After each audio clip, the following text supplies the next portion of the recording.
Following a disaster, your home emergency kit will be invaluable. Building a kit doesn't take long, and you'll be glad you did when disaster strikes. Here's a list of items to include: a first aid kit, battery-powered or hand crank radio, flashlight, extra batteries, an emergency whistle, cell phone with charger, cash and small bills, a local map with your family meeting place identified, food and water for at least 3 days, better yet, a week, garbage bags, dust masks, and seasonal clothing and footwear. Add prescription medications or any other important items unique to your family's needs. Once you've created your kit, check food expiry dates once a year and update seasonal clothing for growing children. If you have pets, make sure you have everything your furry friends need in an easy-to-carry grab-and-go bag. To learn more about preparing an emergency kit, visit Prepared BC. When floods, fires, and other disasters threaten people's safety, an evacuation alert or evacuation order may be issued. It's important to understand what these mean. An evacuation alert means there's a risk in your area. Be prepared to leave home on short notice. Get your grab-and-go bags ready. Include several days of clothing, toiletries, and medications, your emergency plan, and copies of important documents. Include toys, games, or books if you have children, and a carrier, water, and food if you have pets. And make sure there's gas in your vehicle. An evacuation order means you must leave immediately. Failing to do so puts yourself and others at risk. Take your grab-and-go bags, wallet or purse, and cell phone with charger. Listen to emergency officials and evacuate using routes they've identified. Don't take shortcuts. Proceed quickly and calmly. An emergency social services reception center may be set up for those needing additional support. Local officials will let you know when it's safe to return home. Severe weather can happen in any season.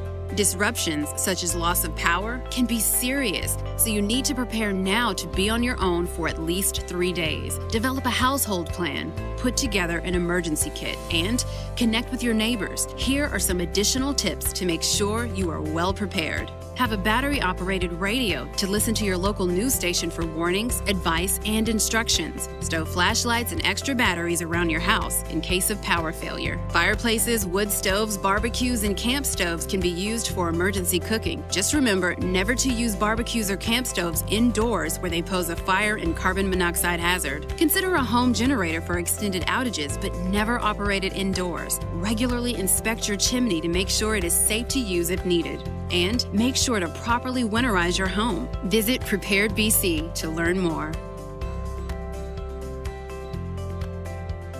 To find out if your area is at risk, contact your local government and ask if flood hazard mapping is available. Connect with neighbors to learn about past flooding in the area and consider hiring an engineer to conduct a ground assessment. If your area is at risk, it's important to prepare your family, develop your household plan, and build an emergency kit right away. Floods can happen quickly and won't wait for you to get ready. When a flood does strike, here are some key steps you need to take. Tune to local radio and TV channels, as well as trusted social media feeds to get important information on sandbagging stations, potential evacuation procedures, and reception centers. If you have time, move electrical appliances to upper floors that are less likely to be flooded, and make sure to anchor all fuel supplies, such as oil and gas tanks. If you're directed to evacuate, leave immediately and only return home when authorities say it's safe to do so. When returning, be careful driving through areas where floodwaters have receded. Debris can often be on the road, and roadways and walkways may have even been eroded. Never attempt to drive through areas that are still flooded. Just 2 feet of moving water can carry away most vehicles, including SUVs and pickup trucks. Also, be very careful of standing water, which may be electrically charged from downed power lines. If you return home and find flood damage, begin the work of restoring your property to prevent further losses from dirty water and mold. Be sure to photograph any damage to your property and speak to your insurance broker right away. With more BC homes being built on steep slopes and mountainsides, landslide hazards are a growing concern. While many landslides are relatively minor, a worst-case scenario can bring millions of cubic meters of debris down a slope. an amount equal to tens of thousands of dump truck loads. They can also travel up to 100 kilometers an hour. Depending on the severity of a landslide, you and your family may be on your own for several days as you await first responders. So knowing the risk, having an emergency plan, and building an emergency kit are critical. To determine if your property is at risk of landslide, contact your local government to see if hazard mapping is available. Review any site surveys or engineering reports. Connect with neighbors to learn about past landslides in the area, and consider hiring an engineer to conduct a ground assessment. Also, make sure that any dikes or flood control structures protecting your property have been well maintained. If your property is at risk, your family needs to learn the key warning signs that often precede a landslide: abnormally dirty water, accumulation of large logs or debris, sudden changes in stream flow or volume, changes in water from clear to dirty, and rapid accumulation of sediment along flat creek sections.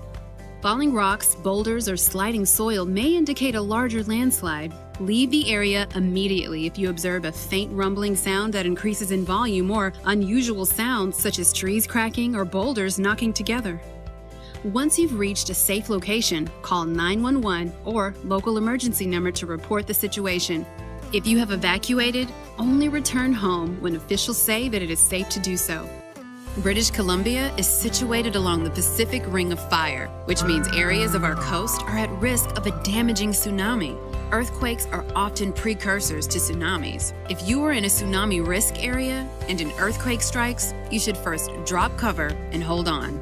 When the shaking stops, move to higher ground or inland immediately. Remember that tsunamis are a series of waves, not just one, and the time between crests can range from minutes to hours. Never go to the beach to watch a tsunami. The waves can move faster than you can run. BC will receive early warning of a potential distant tsunami from the U.S. National Tsunami Warning Center. If a tsunami is imminent, emergency warnings and information will be broadcast via radio, telephone, text message, door-to-door contact, social media, weather radios, and outdoor sirens. Always follow instructions from local emergency officials. Do not return home until they say it is safe to do so. To learn more about tsunamis, visit Prepared BC. British Columbia's forests and wildlands cover nearly 1 million square kilometers. An average of 2,000 wildfires happen every year. Thanks to the efforts of the BC Wildfire Service, the majority of these fires are contained within 24 hours. And while most wildfires occur away from cities and towns, some can threaten homes, businesses, and infrastructure. You can reduce the risk of wildfire damage on private property by using FireSmart principles. You can also prepare in advance to help keep your family safe. Develop a household plan, build an emergency kit, and connect with your neighbors. It's also important to be aware of the different stages of evacuation.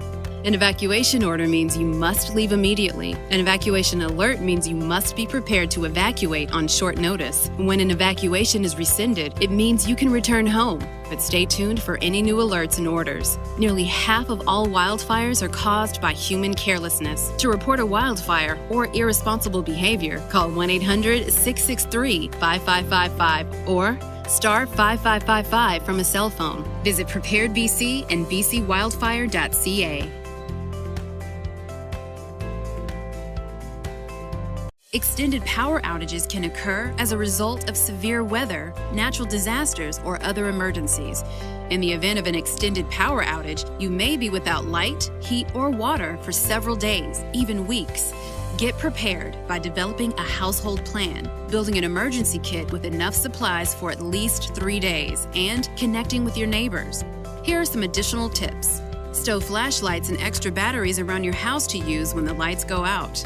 Other safe lighting options include glow sticks, crank flashlights, headlamps, and battery-powered lanterns. Fireplaces, wood stoves, barbecues, and camp stoves can be used for emergency cooking. Just remember, never use barbecues or camp stoves indoors where they pose a fire and carbon monoxide hazard. A home generator can also be helpful for extended outages. Just be sure to operate it outside. In BC, floods can happen at any time of year, but are most likely to occur during heavy rains and snowmelt between April and July. When severe, the potential for damage to property and infrastructure is high. There are also risks to life and safety.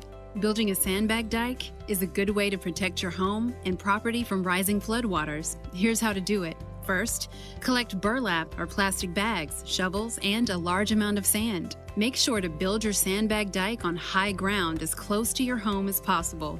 This way, you will need fewer bags and your dike will be less exposed to floodwaters. It's also recommended you build higher around any low spots for maximum protection. When constructing your dike, it is recommended that it be 3 times as wide as it is high in order to be effective. Each successive layer should have 1 fewer sandbag so that your completed dike has a triangular cross-section.